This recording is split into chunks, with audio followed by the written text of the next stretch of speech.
بسم اللہ الرحمن الرحیم۔ السلام علیکم ورحمۃ اللہ وبرکاتہ۔ عزیز طلبہ، امید ہے آپ سب خیریت سے ہوں گے۔ اردو کی جو نظم ہم پڑھ رہے ہیں اس کا عنوان ہے ریل کا سفر، اور اس نظم کے آخری 4 اشعار رہ گئے ہیں جو ہم نے ابھی تک نہیں پڑھے، تو کوشش کرتے ہیں آج یہ نظم پوری کر لیں۔ تو آئیے شروع کرتے ہیں۔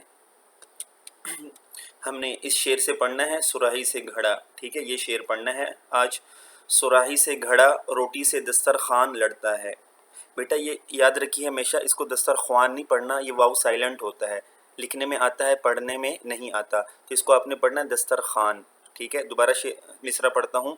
صراحی سے گھڑا روٹی سے دسترخوان لڑتا ہے، مسافر خود نہیں لڑتا مگر سامان لڑتا ہے۔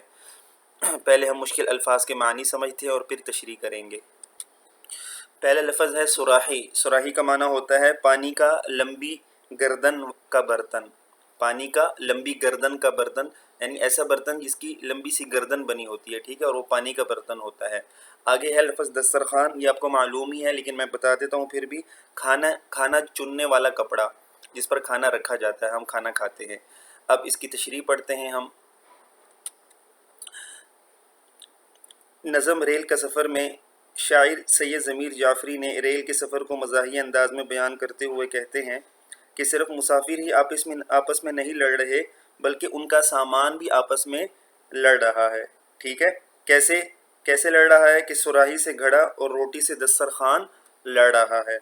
یوں بھی کہا جا سکتا ہے کہ یہ جو اضافی اور غیر ضروری سامان ہوتا ہے یہ مسافروں کے درمیان لڑنے کا سبب ہوتا ہے، ٹھیک ہے، کہ سامان آپس میں لڑ رہے ہیں، تو مطلب یہ ہے کہ ان سامان کی وجہ سے جو سامان ہوتے ہیں ایکسٹرا فضول، ان کی وجہ سے مسافر بھی آپس میں لڑتے ہیں۔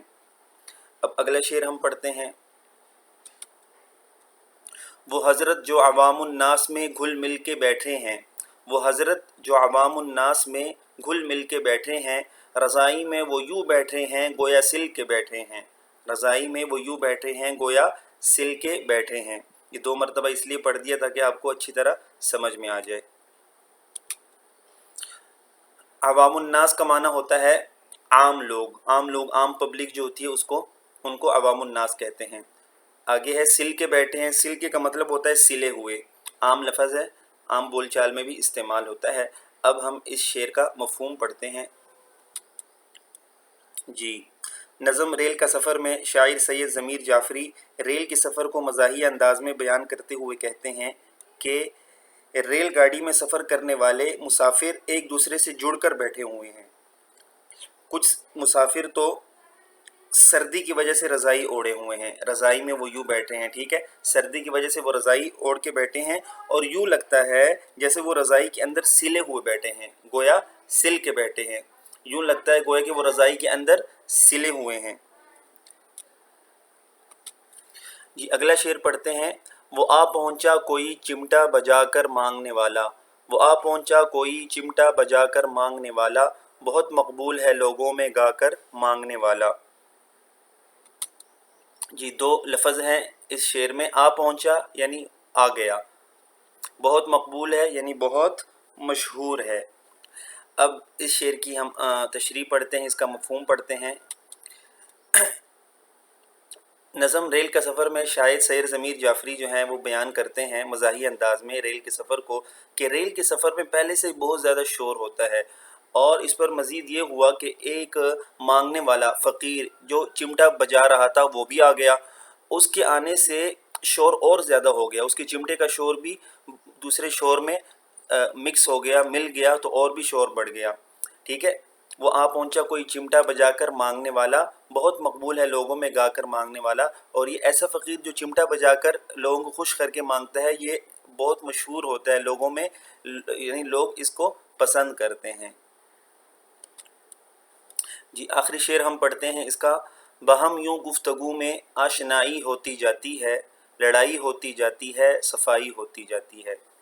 اس میں لفظ ہے بہم۔ بہم کا مطلب ہوتا ہے آپس میں، گفتگو کا مطلب ہے بات چیت، اور آشنائی کا معنی ہے واقفیت، صفائی کا معنی ہے، یہاں مراد اس کا ہے صلح۔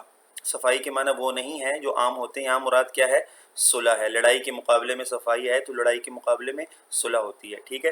اب یہ آخری شعر ہم اس کا مفہوم پڑھتے ہیں جی۔ نظم ریل کا سفر میں سید ضمیر جعفری ریل کے سفر کو مزاحیہ انداز میں بیان کرتے ہوئے کہتے ہیں کہ مسافر جب ریل میں سفر کرتے ہیں تو آپس میں ان کی گفتگو ہوتی ہے، جس کی وجہ سے آپس میں ان کی آشنائی ہوتی جاتی ہے، واقفیت ہوتی جاتی ہے، اور وہی مسافر جو پہلے لڑ رہے تھے آپس میں ایک دوسرے کے ساتھ جگہ کی تنگی کی وجہ سے، بعد میں ان کے درمیان صلح ہو جاتی ہے۔ جب ان کے درمیان چونکہ گفتگو جب ہوتی ہے تو واقفیت ہو جاتی ہے، اور تو اسی وجہ سے پھر صلح صفائی بھی ہو جاتی ہے۔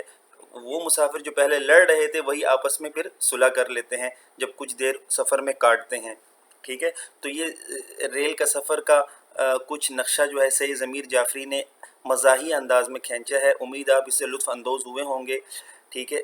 بس آج کے لیے اتنا ہی، کل ہم انشاءاللہ نیکسٹ چیپٹر شروع کریں گے، تب تک کے لیے اجازت۔ السلام علیکم ورحمۃ اللہ۔